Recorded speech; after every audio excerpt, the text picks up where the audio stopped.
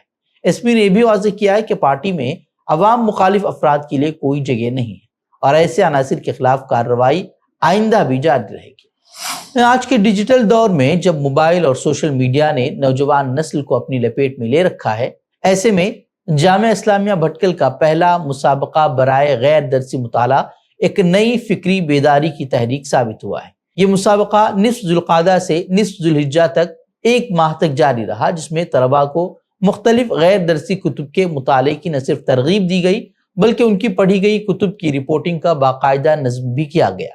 مسابقے کے نتائج نے سب کو حیرت میں ڈال دیا ہے۔ اول عربی اور دوم عربی یعنی کہ 6ٹھی اور 7ویں جماعت کے طلباء نے ہزاروں صفحات پڑھ کر اپنی لگن کا ثبوت دیا ہے۔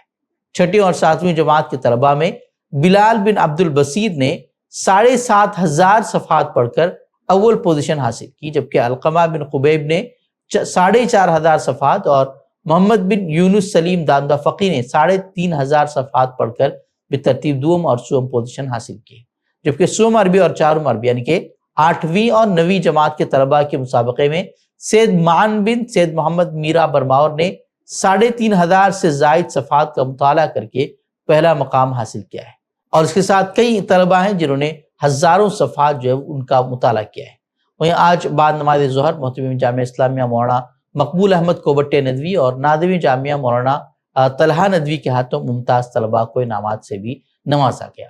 شعبہ ثانویہ کے استاد مولوی عبدالرشید شہراز ندوی نے اسے صرف ایک مسابقہ نہیں بلکہ علمی تحریک قرار دیا۔ انہوں نے کہا کہ یہ مسابقہ طلباء کی فکری اور ذہنی نشو و نما کا ایک بہترین ذریعہ ثابت ہوا ہے۔ انہوں نے یہ بھی بتایا کہ اس کی کامیابی میں شعبے کے تمام اساتذہ کی انتھک محنت اور دور اندیشی شامل ہے، اور مزید کہا کہ یہ سلسلہ جو ہے آگے بھی جاری رہے گا۔ غزہ کے حالات کی اگر بات کریں تو غزہ میں حالات روز جو ہے بد سے بدتر ہوتے جا رہے ہیں۔ بھوک اور بمباری کی وجہ سے روزانہ درجنوں افراد شہید ہو رہے ہیں۔ قابض افواج نے آج بھی غزہ کی پٹی پر بم برسائے ہیں، جس کے نتیجے میں درجنوں فلسطینی شہید اور زخمی ہوئے ہیں۔ خان یونس میں بھی آج بمباری کی گئی ہے، جبکہ شمالی غزہ میں بھی تباہی کے مناظر دیکھنے کو ملے۔ کئی فلسطینیوں کو امدادی مراکز پر بھی فوجیوں نے گولیوں کا نشانہ بنایا ہے۔ صلاح الدین اسٹریٹ پر بھی امداد کے منتظر افراد کو نشانہ بنایا گیا ہے، جس کی وجہ سے کئی افراد زخمی اور شہید ہوئے ہیں۔ اور یہ تمام جو ظلم ہو رہا ہے وہ امریکہ کی مکمل پشت پناہی اور عالمی برادری کی خاموشی کے سائے میں جاری ہے۔ تو ناظرین، خبریں مزید خبروں کے لیے ہمارے ویب سائٹ www.fikrkhabar.com پر رجوع کر سکتے ہیں۔ ویڈیوز کے لیے ہمارے یوٹیوب چینل کو سبسکرائب کریں۔ تو ناظرین، جاتے ہیں، السلام علیکم ورحمۃ اللہ وبرکاتہ۔